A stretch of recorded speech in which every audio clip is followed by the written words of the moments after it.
Seperti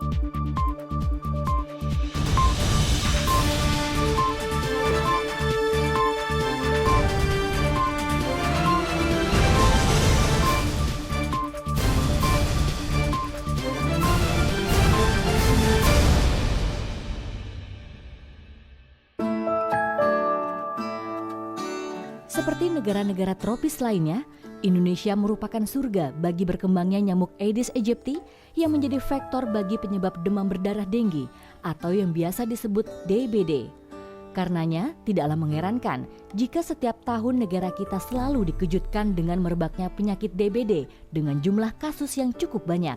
Hal ini biasanya mengakibatkan sejumlah rumah sakit menjadi kewalahan dalam menerima dan menangani pasien DBD.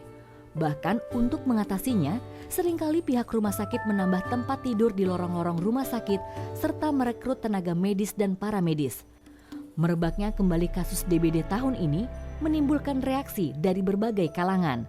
Sebagian menganggap hal ini terjadi karena kurangnya kesadaran masyarakat akan kebersihan lingkungan, dan sebagian lagi menganggap karena pemerintah lambat dalam mengantisipasi dan merespon kasus ini.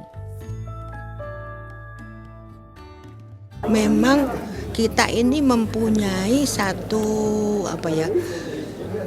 tempat yang memang betul-betul nyamuk itu nyaman gitu loh hidup di Indonesia. Mengapa? Karena iklimnya ini hangat, lembab. Ini nyamuk senang sekali. Makanya tidak ada dia di daerah tropis, subtropis, yang ada di daerah tropis. Dan kita kelembaban dan kehangatan ini penting sekali. Yang kedua, tempat berbiaknya ini tidak pernah dibersihkan dengan baik. Jadi kita kadang-kadang tidak tahu karena nyamuk ini senangnya di air bersih, bukan di selokan sebetulnya. Ya kan kadang-kadang di dispenser di rumah aja di bawah itu ada wadah, itu bisa di sana. Jadi habit ya. Jadi perasaan untuk kebersihan itu juga kita kurang. Apalagi di kampung-kampung dia numpuk-numpuk ban-ban bekas, numpuk kaleng-kaleng. Nah itu bukan itu saja. Di tempat ibadah, di mana di situ ada kolam, itu pun kadang-kadang nggak penuh dengan jentik. Di pemakaman, di situ ada air-air, kan pemakaman itu ada begininya itu. Nah di situ banyak air, di situ banyak jentik. Jadi tidak hanya di rumah awareness ini. Jadi harusnya memang ya semua intersektoral. Nah selama ini tidak sustainable, jadi tidak berkesinambungan dan terus menerus dikerjakan, ada lagi. Karena namanya juga alam ini kan ada terus. Itu alam itu Tuhan membuat seperti itu. Bagaimana kita menyiasati? Seperti kalau di negara yang maju kan seperti Singapura, begitu ketemu jentik mesti bayar sekian dolar gitu. Kita kan nggak ada seperti itu. Jadi memang sekali lagi bahwa pemberantasan jentik dan memang hidupnya ini. Dan satu lagi bahwa virus dengue itu ada 4 tipe Pak. Dengue 1, dengue 2, dengue 3, dengue 4. Itu ada semua di Indonesia.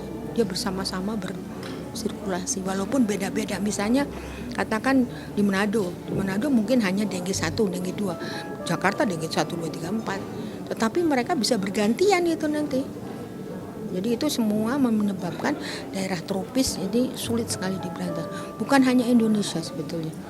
Negara-negara lain kita udah 10 negara di dunia yang sangat-sangat tinggi. Yang kita katakan endemis itu tadi. Nah virusnya ada terus. Kita nomor 2, nomor 1 Brasil.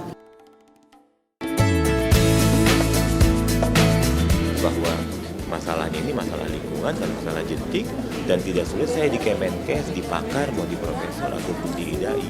Jadi keseluruhan ini masalah negara, jadi masalah Pemda, masalah bupati, masalah gubernur. Jadi sebetulnya harus ada legal actionnya. Kalau misalnya di sesuatu tempat di daerah tertentu masih banyak jentiknya. Kalau kita lihat di media keseluruhan, hampir 1.000 selama 1 tahun ini. 126.000, oke. Kalau 1% berapa? Berarti sudah hampir 1.300 meninggal hanya karena dengue.